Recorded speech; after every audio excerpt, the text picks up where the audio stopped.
Hello everyone, this is Bobbin Threadbare and welcome back to Threadbare Reviews. Today's subject is brought to us by patron Obadiah Harrison, who requested the Netflix original miniseries Ghoul. It's essentially an extra-long horror movie made in India, and it first came out in 2018. The story about the story. Ghoul started out as a dream seen by the filmmaker Patrick Graham. Graham is an English director, but he lives in Mumbai, which is the heart of the Indian film industry. The name Bollywood is a combination of Bombay and Hollywood, and Bombay is the old name for Mumbai before the country changed it to a more local pronunciation. Anyway, Graham's dream was of a prison camp in which a new inmate arrives who manages to scare both the other inmates and all the guards. And he developed that concept into a script by researching the torture techniques used by the United States after the 9/11 attacks. It was only after the basic work was done that he searched around for a monster that wasn't as overused as vampires and werewolves, and that was when he discovered the Ghoul and realized it was perfect. In 2014, a set of American and Indian film production companies partnered up to create a set of local language horror films in India. And in 2018, Netflix came on board and gave them enough money to create a 3-episode miniseries instead. That said, the total runtime for the feature is around 2 hours and 15 minutes, which is long for a film, but not excessive. Also, the main filming for Ghoul was done by then, and so mostly what they did with the extra time was add backstory and flashbacks. Critical reception was positive for the most part, with particular praise going to the soundtrack, the mood, and the social message. However, not all of them thought the social commentary added to the series, and more than a few of them thought that the extra runtime detracted from the story, instead of adding to it. But who do I agree with? Let's find out. The review. In the near future, India's government has been taken over by a fascist regime led by Hindu nationalists. They've shut down all schools and universities that don't teach the approved curriculum, they've set up checkpoints to limit the movement of Muslims, and they've created black sites where Islamic terrorists and supposed terrorists are tortured and killed on a routine basis. Our protagonist, Nida Rahim, is a Muslim woman who informed on her intellectual father and is sent to one such black site because a recently captured terrorist leader, Ali Saeed, mentioned her by name. However, Saeed turns out to be a ghoul, an evil spirit summoned to Earth to punish the guilty and consume their flesh. Ghouls have the power to see into your soul and confront you with your greatest sins, and they can copy the appearance of the person they bit most recently. In fact, the ghoul takes on Rahim's appearance at one point, without having to kill her. In the end, the ghoul kills most of the inmates and guards in the black site, and Rahim learns that the ghoul isn't the only monster in the prison. More so than any other film, Ghoul reminds me of John Carpenter's The Thing. The setting is claustrophobic, the tension is constantly ramping up, and most of all, there's a monster that can take on the appearance of anyone in the compound. However, the rules for ghouls are different than those for The Thing, and the series takes full advantage of that. As I said earlier, the ghoul bites Rahim, she survives, and afterwards we, the audience, are left wondering which copy of her is real and which one is the ghoul. It's a very clever sequence. I've also got no complaints about the soundtrack. It didn't strike me as especially memorable, but it also didn't get in the way. Then there are occasions when we see the ghoul unmasked, so to speak, and while it's no thing, it's definitely unsettling and inhuman. Also, we don't see it very often and never all that clearly, so if there are any obvious flaws in the makeup, we don't get a very good chance to see them.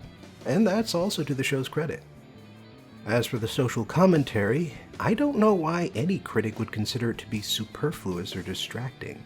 The ghoul's motivation is intrinsically tied to the fact that this prison exists to torture and kill terrorists and political opponents. The reason he's summoned is to punish the wicked, and I should note that this does include the terrorists. He only refuses to kill 2 people, one of them because the summoners specified to let them live, and the other one because he's completely innocent.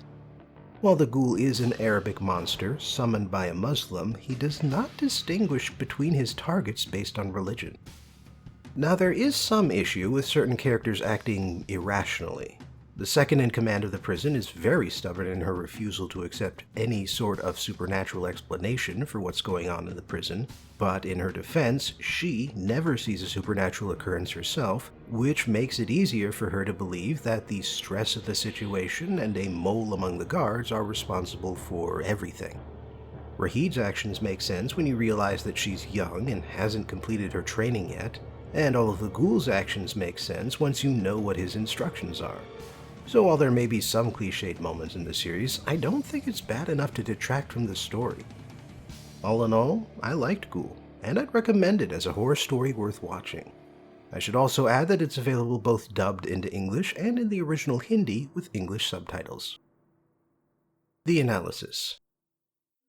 Violence begets violence, and blood begets blood. It's a very reasonable argument on the face of it.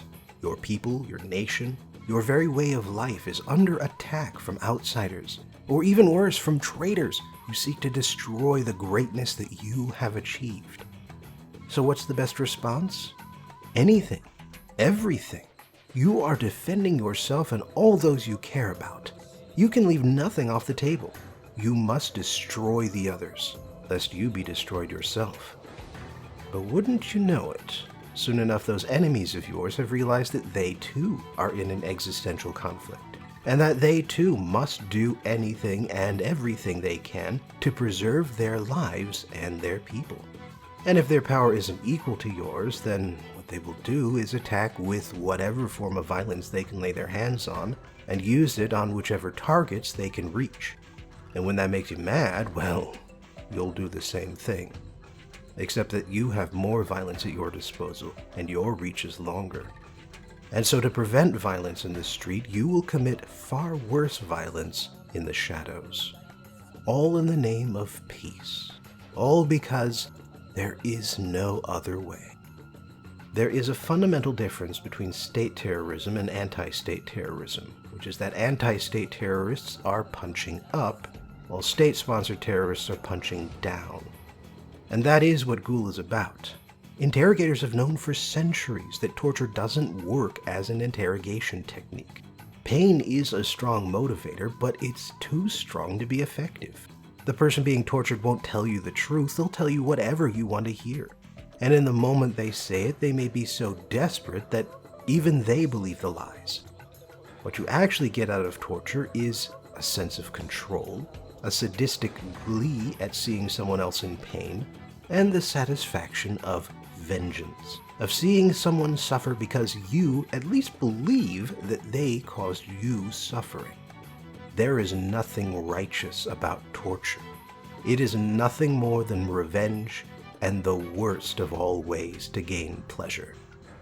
And so that's why a ghoul is a perfect monster to put in a fascist prison camp. The ghoul is an evil thing that shouldn't exist in this world, but then so is the prison camp. The guards are sadistic beyond the point of reason, the inmates are willing to kill non-combatants and children, and the person in charge has fully justified everything that happens in the prison as orders, duty, and necessary sacrifices for the sake of the greater good.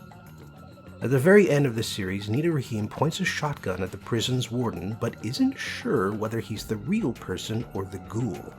In the end, she calls him a monster and shoots, because she realizes that either way, her statement is true.